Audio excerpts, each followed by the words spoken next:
All right, guys, welcome back to Deficit Podcast.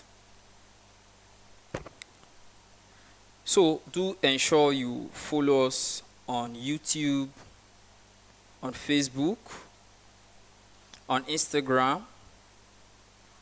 on TikTok, on Rumble, as well as on Twitter at Deficit Podcast. Do follow us across all our social media handles.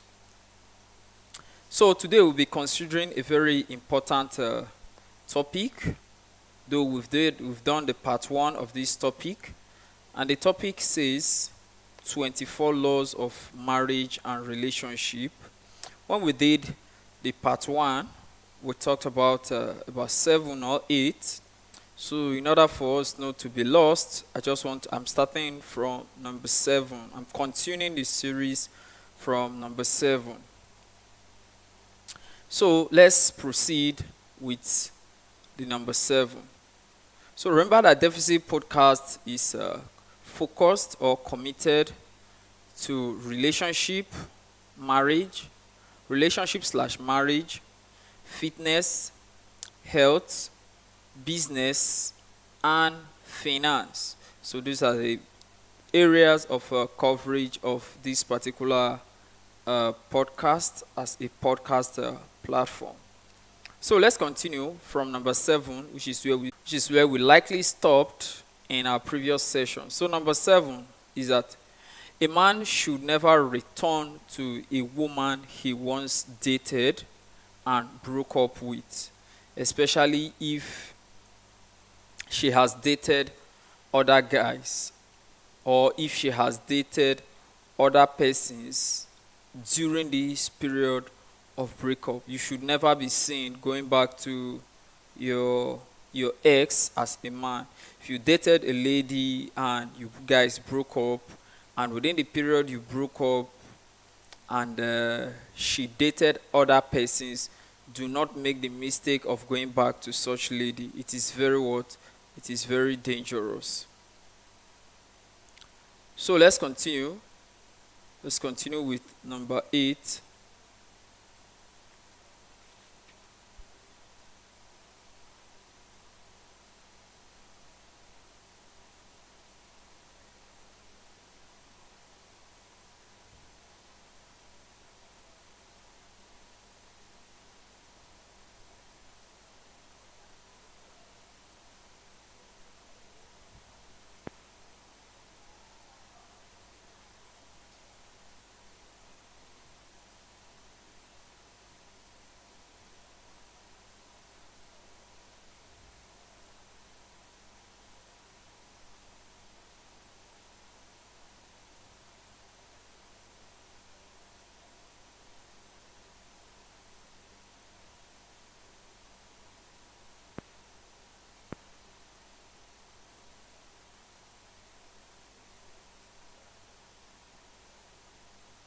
Come in, I'm trying to do something.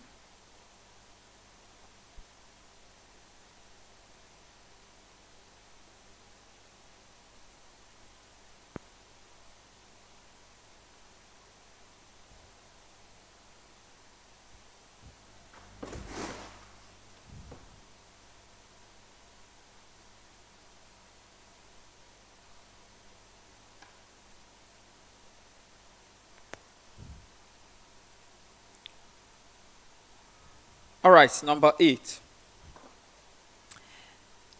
A man should not make it as a mistake to forgive a woman that has what? Should forgive a woman of something the woman knows that she should not be forgiven of. A man should not make it as a mistake to forgive a woman for what the woman knows she should not be forgiven. If you do such, if you forgive her, she will punish you and still blame it on you. Do you know why she will blame it on you? She will blame it on you because she knows that you are the man and you are the leader and you're supposed to be the one who is the head of the home.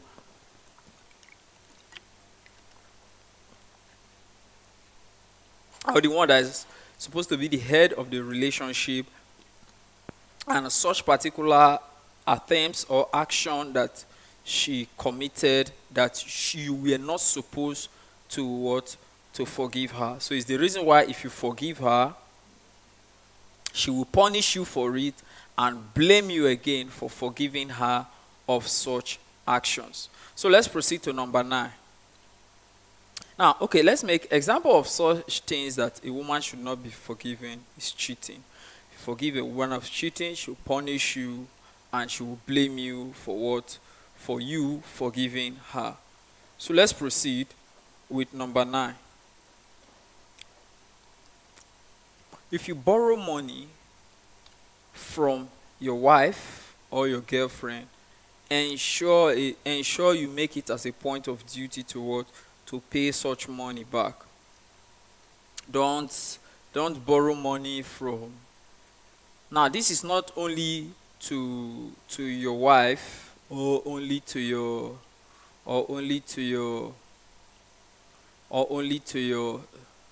girlfriend, or it applies to every woman.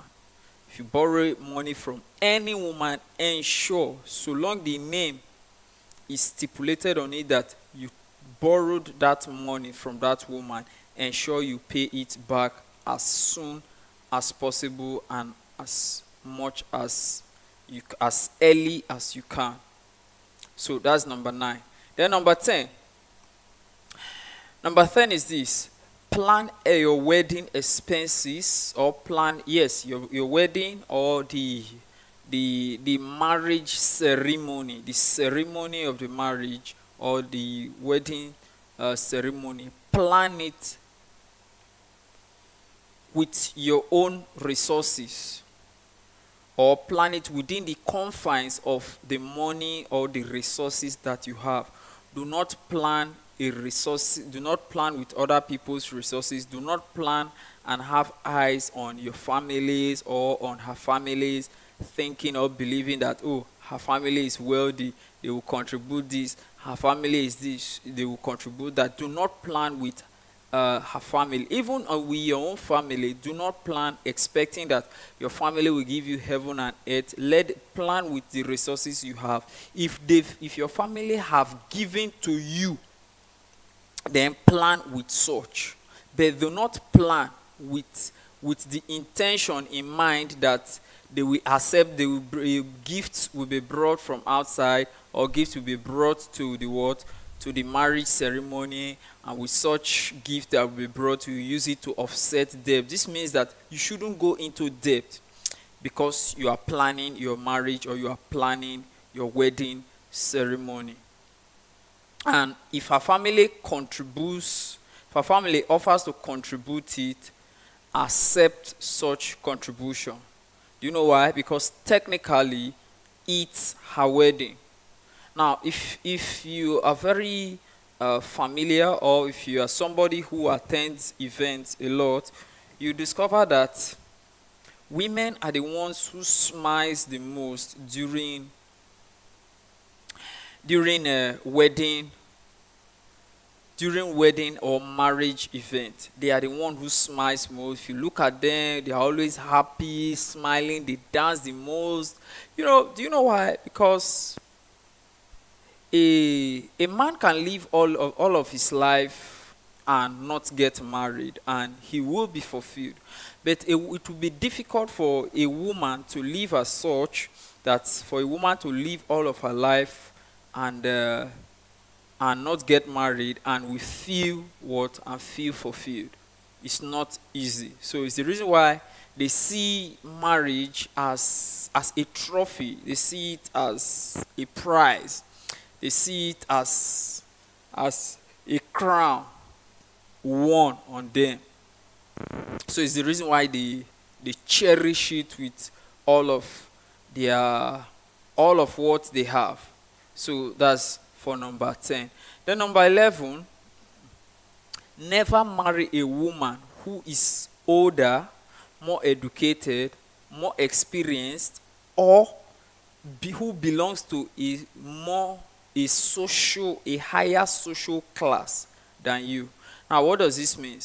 If let's assume that maybe you hold a college degree, do not marry a woman who has a master's degree. Do not marry a woman who has a PhD degree. Now, it might not look, uh, it might not look too important to you, but sooner in life you will begin to see reasons why such choice that you made, why it is a mistake. Do you know why? Because it will be difficult for such a woman who is older than you, who is more experienced than you, who is more educated than you, and who belongs to a higher social class than you. It will be difficult for her to submit to you. It will be difficult for her to respect you. Now, in the interim, she might want to form or pretend to be submissive. She might want to pretend to be respectful. She might want to pretend to be what? To be loyal to you, just because she wants to trap you into the marriage, especially if she's getting very, very closer to her biological clock. When I say her biological clock, you should know what that means. She's fast phasing out of her prime of getting married. Once she's getting to such age and she's older than you, and both of you found yourself in a relationship, she will do all kind of she will exhibit all manner of pretense, all manner of behavior, just to ensure she gets into that home as your wife, after which you begin to unleash hell on you. So it's the reason why you shouldn't make such mistakes. Then number 12, ensure, make it as a point of duty. This is number 12 now. Make it as a point of duty that selective cohabitation or occasional cohabitation should take place before you get married to whoever you wish to marry. Now, if you are a man, do occasional cohabitation. If you are a woman, also do occasional cohabitation with whoever you want to marry. Do you know why? Occasional cohabitation will reveal some of the character traits of this person to you. It will reveal some of the flaws they have to you. Now, these flaws that they have now, it is now in your duty to weigh these flaws. Now, every human has flaws. Every human has flaws. But it is your duty now to consider these flaws that this person has, if you can actually live with these flaws for the rest of your life. This kind of character that this person has, and she cannot, or he or she has found it difficult to change such character. It is now in your duty to determine if you will be able to cope with this kind of character, or to cope with this kind of behavior for the remaining days of your life. Remember that the goal of marriage is for a lifetime. The goal of marriage is for a lifetime. So you should ensure that you make it as a point of duty to check all these behaviors that she will exhibit during the time of selective cohabitation. And if you are not okay with this habit, you see that these habits are not habits that you can cope with for the rest of your life, then you should consider calling off such